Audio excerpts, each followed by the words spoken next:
Hey, in this video, I'll show you how to remove a phone number from TikTok. It's actually a very simple trick that you can do.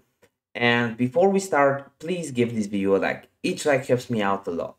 So the way you do it is you basically go on your Me page, you go on the three dots, and you want to click on Manage Account. There, the first thing you see is basically your phone number. You want to click on it, and you'll need to get a code. It will be sent to your messages, obviously to your phone, and you paste it from your messages, and now you can enter a new number. So you basically got to verify your old number, and now you can use a new number. So if you wanted to remove your old number, maybe it's a personal number and now you're running a business page, or vice versa, you had your business phone or a phone that you got rid of or got stolen, this is the way to fix it. If this video helped you out, give me a like, and see you in the next one. Comment down below if you have any questions. I answer all comments pretty much.